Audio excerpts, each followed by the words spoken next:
My name's Dave DeBow, founder of MoneyPartnerFormula.com, and this show is built for everyday real estate investors who are actively doing deals and looking to scale using other people's money. So if you're an active real estate investor and you want to get featured on this show to talk about your own real estate and capital raising experiences, then just go to daveinterviewsyou.com. Now let's get rolling with this episode, and remember to subscribe for daily interview content. Hey gang, welcome back. Today we got a special guest zooming in from Boston, Massachusetts, Chris Lento, very experienced real estate investor.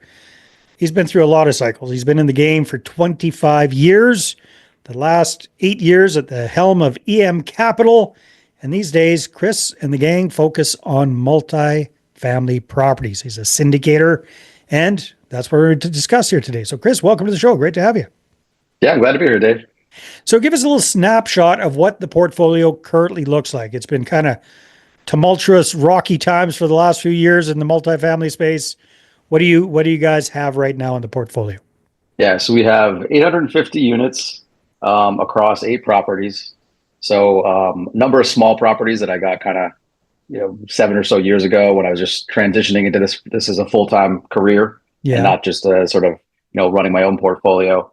And then some larger ones. So we closed a deal in Atlanta in early March. That was 268 units. That was our biggest acquisition to date. Yeah, that was a good one. Just fun raising capital for a big deal like that through an election and all that interest rate cycles, and so that was a whole. We could talk for an hour about that. Yeah. So it's a mix of from 24 units up to 268 unit multifamilies. Couple of mid rises. Okay. So, like 6 stories, elevator buildings. Okay. And then the rest of them garden style, Southeastern U.S. kind of spread out multifamilies. And then right now I'm closing next week on a 42 unit property in a very, very nice residential neighborhood in Raleigh that we're going to convert to condos. So a little different, but it sort of fell in our lap. Yeah, kind of fell in our lap as part of searching for the multifamilies and just the neighborhood and just the uniqueness of the property. We're like, hey, we can do this. So a little different, but other than that, primarily solely focused on multifamily. So what does your buy box look like, Chris? So right now it's 12 to 50 million, 1985 or newer. North Carolina, South Carolina, Atlanta, and Northern Florida, within a major metro area, not more than, an hour from, and that's a stretch from like a significant metro area. Multifamily. Yeah, that's pretty much it. I don't go by the, units because I feel like the dollar range kind of captures the units. Yeah, depending on the market for sure. Right. So we were talking a little bit off camera about what you guys do a little bit differently, what your secret sauce is. And it was kind of interesting. If I recall correctly, you're talking about, it's understanding every component of the deal, every component of the property. And even though you might not be doing everything, making sure that you completely understand what's going on and who's doing what at all times. So let's maybe unwrap that a little bit, if you would. Yeah, sure. But I think part of it, I was an engineer in aerospace for 15 years. Okay. Doing real estate on the side. Details guy. Good with the numbers. Checklists. Yeah. I like to understand how things work, not just rely on someone else to handle it.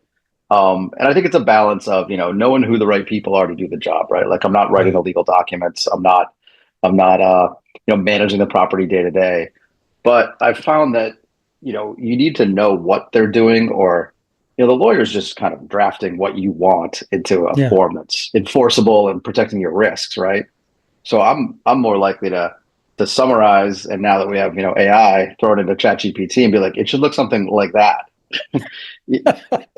Because I understand the project and I know what we want to get out of it. And you can wrap any kind of protections around it you want, and that's what your job is. But I'm not just fully outsourcing, like, send it out and expect it to come back in a month. Like, okay, sounds good. Right. On the property management side, I want to know how they're collecting their leases, what kind of follow-ups they're doing, One, because it keeps them on their toes and it gives me insight into, what their actual capability is, how sophisticated they are they using the latest tools? And two, it helps me understand, since I have a number of properties, what their processes are, because then when I go to talk to a different property manager, I now am smarter on it, and I can say, hey, are you using this? And I can kind of aggregate best practices across, while not really being the one that implements any of those things. So sort of like a connector. I'm very good at grasping a lot of concepts, not that interested in, diving into any one specific. But you want to get it. You want to understand and big picture what they're doing. And then that really probably helps you along with your other properties as well, because if you see one property management company doing something really, really smart, then you can teach your other guys what you want them to be doing. Absolutely. Or going down the wrong path. Like, hey, we have this great software we're going to implement. Like, hey, we did that over here. Here's why I think you should reconsider. And I think also, in these deals, as a real estate investor, you're the focal point of all the aspects. You have a lot of experts who generally get paid by the hour or get paid by a fee, or doesn't really matter how it turns out to them. They're going to get paid. I mean, they have a reputation and they would like to be involved in successful deals because that's more fun. But they're getting paid. So you're the one who is really connecting all the dots and has to figure out like where the lawyer's expertise ends and the CPA's expertise begins. And maybe they don't really touch, right? Like you might have to fill the gap in there. So I think, truly understanding. And they're kind of loath to say they don't have expertise in everything, right? So, I mean, that's part of the challenge. They're not going to tell you that. Exactly. Yeah. So you gotta figure that out. And, where are the gaps that you need to be in? Like, all right, let's have a meeting with the three of us and iron this out. So I think it's just an important role.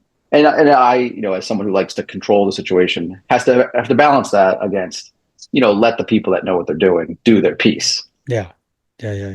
No, that makes a lot of sense. So, Chris, it sounds like things are going really well for you guys with the acquisitions. Raising capital has got to be a big part of that. We were also talking a little bit off camera that, I think you brought down that biggest deal right in the middle of an election, right in the middle of all that turmoil. So, tell me a little bit about your process for connecting with LPs and raising capital for your deals, because it sounds like you're doing a really good job with that. Yeah, so I would say I have two answers to that question. One is, how do I raise personally for my deals, like with my investor network?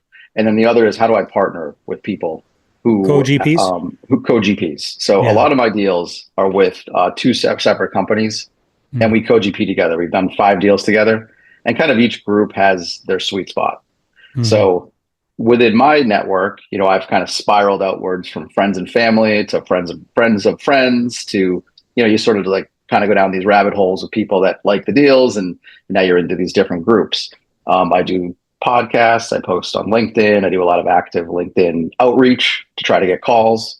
Right. And that's going well. I wouldn't say it's, like 50% per year growth in active investors. It's like 15. So it's growing. But it's not like it's just not where I want to spend my time. Right. I'm not like a capital raiser, kind of not like a BSer. I don't know. So I've partnered with a number of people that are just really good capital raisers. And their success has really been finding their target market of people that they resonate with. They used to be physicians, and they can just get in that world and they've done a great job. Yep. Yeah, exactly. Yeah. So, I think recognizing where your strong suits are, and then partnering with people that fill in the gaps has been, success for me there. So I've heard from a few syndicators pros and cons to working with co-GPs to raise capital for the deal. So what are your thoughts on that? Obviously you like it because you're connecting with somebody who's perhaps a little bit better or well connected in the capital raising space than you are, so you don't have to worry about it so much. What are some of the not so great sides about working with co-GPs? Well, so I think there's a couple different ways you can work with co-GPs, right? There's a way you can do it where they're kind of capital raisers for you, and they just are co-GPs because that's how you set the documentation up. Yeah. I don't love that because they don't really have skin in the game. They don't really tend to understand the project that well.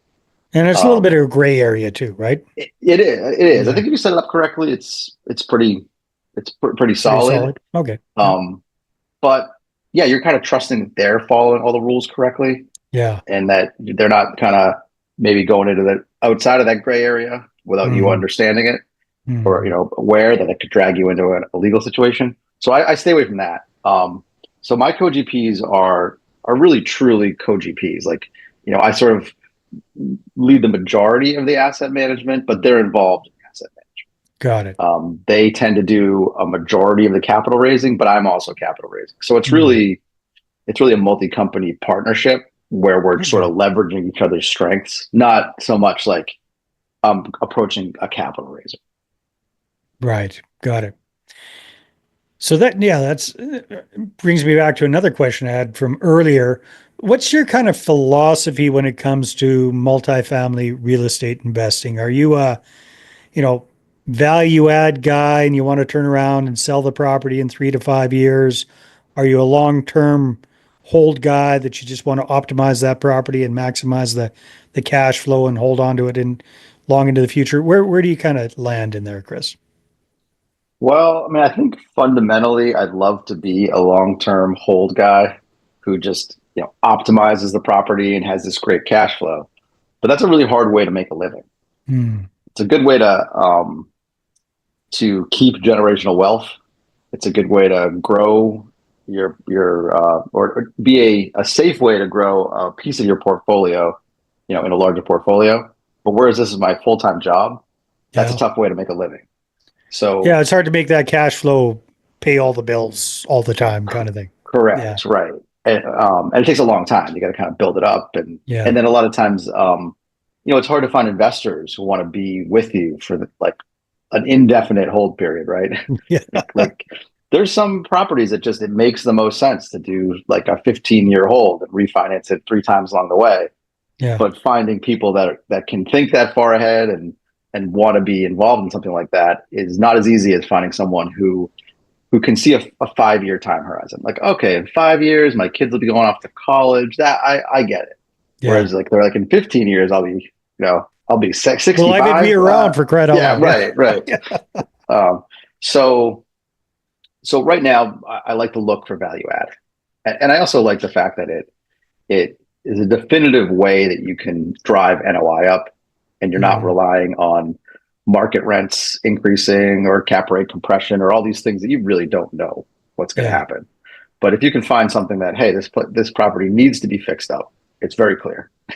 Needs all new roofs. It needs interior renovations.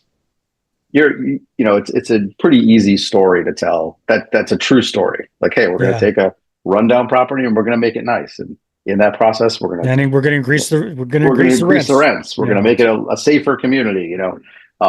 It's a more tangible way to do it. But we have two deals that were just good properties. We got a good price on them. They have extremely low bad debt, almost no evictions, high occupancy, and it's just like they're just doing great. So, Yeah. I mean, if you can find those all day, right? Exactly. Exactly. So where do you see the company going over the next 12 to 18 months? What are your goals for EM Capital? Yeah, so we're looking to we just closed this $49 million deal.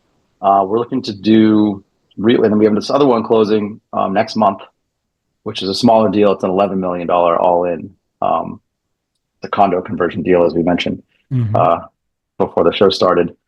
I would like to do two more deals in 2025, Nice. in the 20 to $50 million range. So that would be the Yeah. goal. Hopefully we can close that last one with a good buffer before the holidays, so I don't. I've closed a number of deals like on the end Have of a even December. merrier Christmas. It's brutal. Yeah. So Yeah. that's Yeah. yeah. So two more deals this year, another 60 million Excellent. in Well, acquisitions. that That's the sounds goal. like a fantastic, and that, yeah, do you have kind of like a goal at the end of the day of what you want your door count to be or property count to be, or how do you measure things for your business? I usually think about it as assets under management Yeah, because doors vary by market. exactly. I'm in Boston. I don't own anything in Boston, but doors in Boston are significantly more expensive than doors in Tallahassee. So Mm, it's kind of a very abstract number. So yeah. yeah, assets under management is what I what I target, and we have 140 right now, and I'd like to get to 220 by the end of the year. Nice. Sounds like a great goal. So, Chris, I'm sure there's a lot of people watching this who'd like to connect with you. If there's like one place where you'd send somebody where you prefer to connect with folks, would that be a website or LinkedIn? How do you prefer to connect with them? I think LinkedIn. I mean, if you want to know about me, my website, which is emcapitalgroup.com, has the podcasts I've been on, has my portfolio, has my contact information. But LinkedIn is where I'm actually active, and I'll respond. We can set up a call or video chat. That's where I'm most responsive. And you're probably the only Chris Lento in Boston, Massachusetts, I'm guessing, who's doing real estate syndication. Yes, that's true. That's how you're easy to find. Yeah. Awesome, Chris. Well, hey, good job. Thanks for being on the show. I appreciate your insights. Yeah, thanks. All right, everybody, take care, and we'll see you on the next episode. Hey there, I really hope you enjoyed that episode. And as always, if you want to listen to more daily interview content, make sure you subscribe. And if you're an active real estate investor and you're doing deals and you'd like to get featured on this show, then just head over to daveinterviewyou.com. Now at moneypartnerformula.com, we help real estate investors to create a process for predictably getting capital so they can do more deals without relying on hard money lenders or the banks. We do this by building them a private capital marketing system. Now, if you want help turning yourself into a big money capital attraction machine, then book a call with our team to see how we can help. Just visit moneypartnerformula.com to find out more. All right, take care, and we'll see you on the next interview.